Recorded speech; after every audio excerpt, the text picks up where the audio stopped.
आज की कहानी मन की शांति पाने का राज। एक राजा हमेशा उदास रहता था। उसका मन भटकता रहता था। लाख कोशिश करने के बावजूद उसके मन को शांति नहीं मिलती थी। राजा की इस उदासी के कारण उसका मन राजकाज के कार्यों में नहीं लगता था, जिससे राजकाज के कार्य प्रभावित हो रहे थे। राजा के दरबारियों व मंत्री भी राजा के इस समस्या का समाधान नहीं कर पा रहे थे। एक बार उसके नगर में एक भिक्षु आया। भिक्षु के ज्ञानपूर्वक उपदेश से राजा बहुत प्रभावित हुआ। उसने भिक्षु से पूछा, मैं राजा हूँ, मेरे पास सब कुछ है, किंतु फिर भी मेरे मन में शांति नहीं है। मुझे क्या करना चाहिए? भिक्षु ने राजा की बात पर गौर किया और फिर कुछ सोचकर बोले, राजन, आप प्रतिदिन भेष बदल कर अपनी प्रजा के बीच में जाए और ये जानने की कोशिश करें कि प्रजा का क्या हाल है और आपका राज्य कैसा चल रहा है। राजा ने भिक्षु की बात मानी और प्रतिदिन भेष बदल कर प्रजा के बीच जाने लगा। प्रजा के बीच जाने से राजा को बहुत हैरानी वाली बातें पता लगा। उसे पता चला कि प्रजा बहुत दुखी है। उसके राजकाज के कार्यों में कम दिलचस्पी लेने की वजह से राज्य के अधिकारी लापरवाह और रिश्वतखोर हो गए हैं। जमाखोरों की वजह से दैनिक कार्य की मूलभूत वस्तुओं के भाव बढ़ने से महंगाई बढ़ गई है। पानी की समस्या थी तो कई स्वास्थ्य सुविधाओं का अभाव था।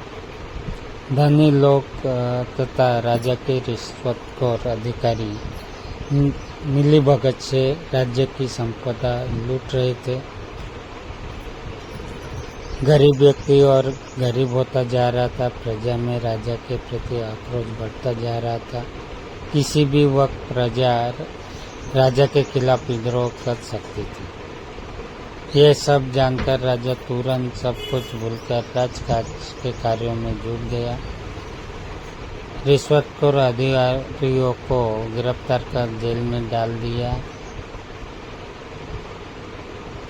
जमाखोरों के गोदामों पर छापे मारकर सारा माल जब्त किया गया। राजा ने खुला दरबार लगाकर प्रत्यक्ष रूप से प्रजा की समस्या सुननी शुरू कर दी और जितनी जल्दी हो सकता था उन समस्याएं सुननी शुरू कर दी और जितनी जल्दी हो सकता था उन समस्याओं का समाधान करने लगा।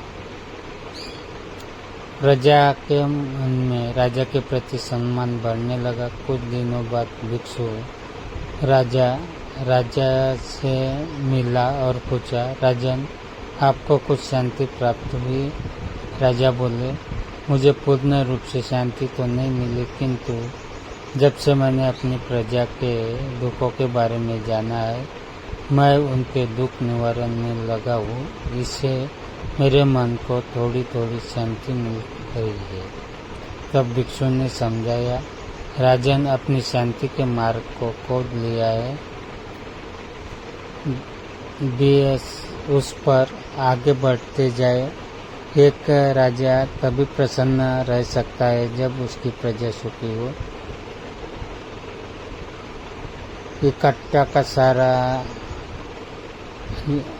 कथा का सार यह है कि देश के शासकों को आम जनता के दुख तकलीफों के बारे में गहराई से जानना चाहिए और उनका निवारण करना चाहिए।